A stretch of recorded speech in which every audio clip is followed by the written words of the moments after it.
Matt, the last time I talked to you was June of 2017, last year. Okay. How you been? I've been good. You've been touring with Lawrence Krauss and Sam Harris, I believe. Yeah, and I'm going out to tour on my own in Canada, and I'll actually be in Toronto, but that event's already sold out, and it's me and Jordan Peterson. Oh, okay. Anyways, what I was calling to talk about, what we talked about the last time, you were asking me about the concept of hell, and I gave kind of a loose base understanding of it. I thought more about it with your query and challenge. So I thank you for making me think. Sure. What'd you come up with? Well, your challenge to me was, because I have the biblical view, I have the Christian biblical view that hell is eternal separation from God. So you had a really good challenge to me that said, well, if God is all present, how can there be a place where he's not? Sure. And so consider, I don't know why I didn't come up with this when I was talking to you on the phone, considering how I became a Christian, because I got saved while I was in jail. So, like I said to your call screener, how I could answer that question is, hell would be like jail within the nation. Like the jail is still within the boundaries of the nation, but anybody who's in the jail is no longer under the grace and love of the nation. They're receiving the wrath of the nation because they've broken the laws of the nation. If you're in jail, you are not separated from the nation. No, I know, but you are not. Okay, so how is that a response? If the nation includes the jail, then going to jail is not separation from a nation, and you had hell as separation from God. And so I asked, if God is everywhere, how could you ever be separate from God? So how does your jail analogy solve it? Because I'm amending it. It's not separation from God, it's separation from God's grace and love. So you're no longer in God's grace. Sure. So hell is being separate from God's grace, but being under God's wrath. Exactly. Okay. The same as if you break the law of the nation, you're no longer under the grace of the nation, you're under the wrath of the nation. Am I separate from God's grace right now? Well, you're still alive, and the Bible says that God reigns on the believer and non-believer, so you have until either Christ returns, as I believe. I know you don't believe that, but I believe it, or the day you die, whatever comes first. And if you, as far as I understand, if you still stand in the position that you are when either of those occur, whichever happens first, then Here, I'm going to segue into this, because this is something else I wanted to challenge with what you say. Well, we may segue into that. I have a follow-up if we can get to the answer. Okay. I've heard you challenge and say how mercy and justice don't go hand in hand together. Well, actually, they do. No. Perfect justice. Do you know what restorative justice is? Perfect justice. Perfect justice and mercy are incompatible. Do you know what restorative justice is? Go ahead. Restorative justice is where, instead of going a punitive route where you put the person in prison, you look at restorative means to redeem the person and see this person as a broken person. Sure, so but that's not mercy. That's not mercy. That's justice. There are many paths to justice. It's even called restorative justice. Justice is when you get what you deserve, and mercy is when you are exempted from getting what you deserve. That's why I say they're incompatible. Okay, all right. Well, So getting back to the question for a minute ago, your view, and we still have no reason to think any of this is true, but your view is that, let's say Jesus comes back right now, or I die of a heart attack right now while we're on this call. Your view is that I'm going to hell, right? Well, that's what I was getting to with the restorative justice thing. I don't know what you know about the restorative justice process, but for restorative justice to work, the accused has to admit their guilt and demonstrate and show remorse. If they don't admit their guilt and demonstrate and show remorse, then by default they've chosen punitive justice. No. So No. Just because somebody doesn't admit their guilt doesn't mean that they have chosen the alternative, because what you're talking about there is basically having a gun put to your head of, you're going to admit your guilt or I'm going to take it out of your ass. Okay, if you go to trial, if I was charged with something, right? Yeah. And I took it to trial and I didn't admit my guilt, even though I know that I'm guilty of what I've been charged with. Yeah. Whoa. I think we're poisoning the well mighty heavily here by assuming that you know you're guilty. My question, if I die right now, your view is that I'm going to go to hell, right? Well, you could have a last-minute deathbed conversion. Like, I don't know. Okay, Captain Dance around the question. Let's assume that I die believing exactly what I believe right now with no last-minute conversion. And by the way, the very idea that somebody could live whatever sinful, reckless, harmful life they want and have a last-minute deathbed conversion and get to go to the happy place, that stands in the face of justice as well. Because that's like saying I can run around and murder whoever I want, but right there at the end, I can just say, whoops, sorry, and I get to go to heaven and half the people I killed go to hell. How is that just? There's nothing about this afterlife system within Christianity which is in any way recognizable as justice. God has his preferred people. God grants you grace through faith. It's not even a matter of choice as to whether or not you're going to accept this. But my question was, am I going to hell if I die right now? If from what I understand, yes. Sure. Do I deserve that? Your belief. Do I deserve that? I don't know all the particulars of your life, Matt. I can't say if you deserve that. You've made a decision that based on what you know and understand, I'm going. And so what criteria do you think is why I'm going? Well, that's what the Bible teaches. Yeah, okay. I can say, really. Thanks for nothing. That's what the Bible teaches is not a specific criteria. You're convinced I'm going to hell, and when I ask you, do I deserve it, instead of addressing the actual question, you're like, well, I don't know what your life's like. Well, let's say that I've lived a life that is similarly moral to yours, and the fundamental difference between the two of us is that you've accepted Jesus into your heart, and I did when I was 5, and now I don't. Do I deserve to go to hell? Okay, Matt, it's like, what I think in this is not important because it's like if I'm sitting there as an innocent bystander in a courtroom watching a judge sentence. Mark, what you think in this is important because that's what we're talking about is what you think.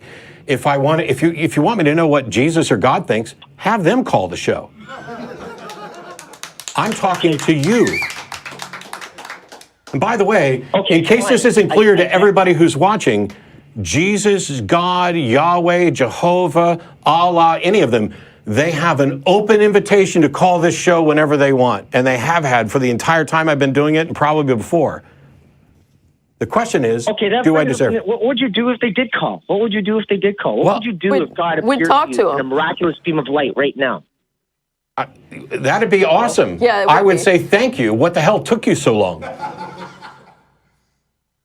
And what if he told you everything that is written in the Bible is true? Would you? Then he's an immoral monster that is unworthy of respect or admiration.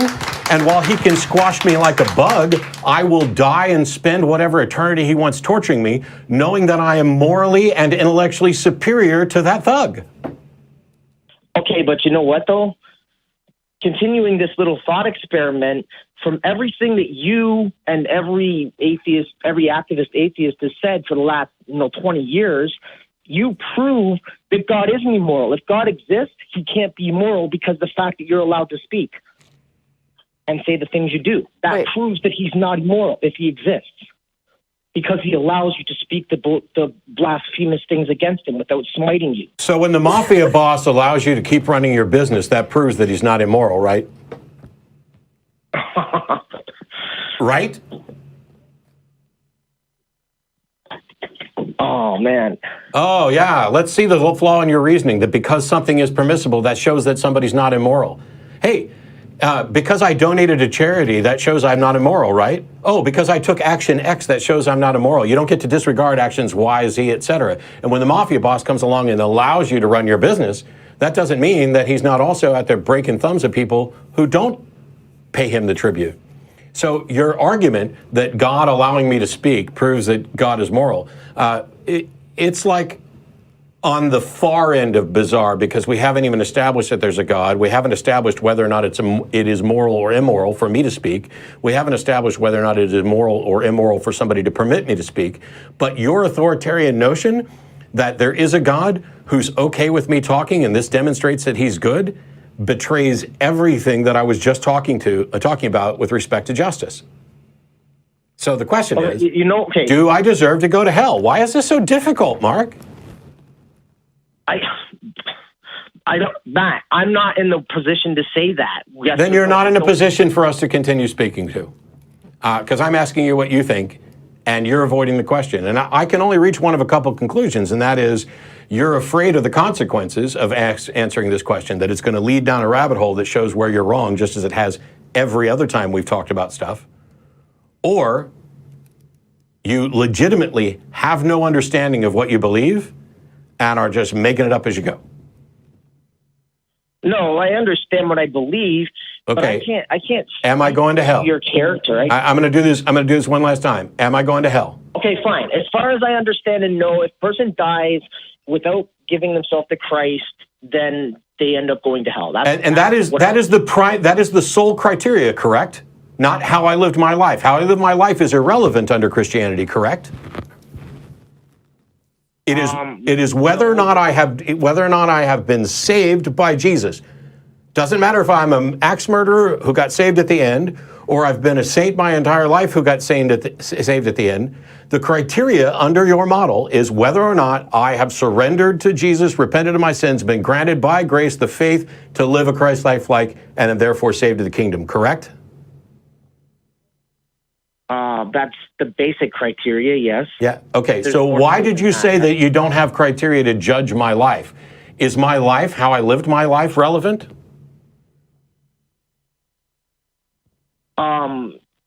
Yeah, there is something called the white throne judgment. That's why I'm saying I don't know. Like, you could stand before the throne of grace, and if you, in all your sincerity and truth, this is...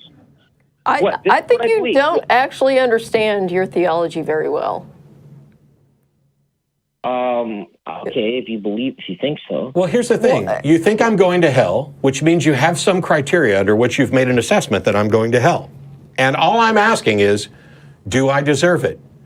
If you look at a criteria, like, let's say, instead of talking about hell, let's say, do you think I deserve a raise? And you said, yes, I think you deserve a raise. In your head, there is some criteria by which I have earned this raise. And then I'm asking you, what is that criteria? And do you think that I, deserve the consequences? Okay, the basic criteria, put it this way. You're not guaranteed entry into heaven without Christ, but it doesn't mean if you don't have Christ, you are guaranteed. Mark, stop. I'm not asking you what will happen. I'm asking you what you think about, do I deserve to go to hell? Matt, I want to give you a definitive answer. It should be easy. Let me make this easy for you. I spent more than 25 years as a Southern Baptist, and if anybody had asked me the question that I just asked them, my answer is yes. You absolutely deserve to go to hell, because God's criteria is that you are going to spend eternity separated from God, toiling in hell, unless you are saved, period, end of story. That is the sole criteria. It doesn't matter how you lived your life. It doesn't matter how good you were. How is it that I can do a better job defending the crap you believe than you do? Because there's many different Christian theologies. You should know that. Sure. That's why instead of starting the call with, here's what I would have said as a Southern Baptist, I tried to get you to answer it. And you just want to dodge. Okay, sorry. I'm not trying to be dodgy. In your mind, based on what you understand about the criteria, do I deserve to go to hell? Is it proper justice to send me to hell? If you've seen God appear before you and you recognize that that's God, then I would say done. No. We're done. Did you want to say anything else? No. Cool. I think we're... Cool. He's very intent on not answering the question. Yeah. And I love that we get back to if you see God appear before you, great, have him do that. I've been waiting for a long time. Yeah. And I still maintain, I don't think he understands his own theology, because on the one hand, he's claiming, you have to accept Jesus, and then on the other hand, he's like, oh, well, but, if you're a good person, that can be considered. And my only other question would have been, where are you getting that? Because I don't know of anyone in the Christian faith who, at the end of the day, will claim, if you don't accept Jesus, that you can get into heaven just based on how you live your life. The only exception to that I know is that in doctrine, when we're talking about children under the age of reason. Right, yeah, there's which, hey, we chuck out limbo, we'll chuck out all this other stuff. We just make shit up. Yeah.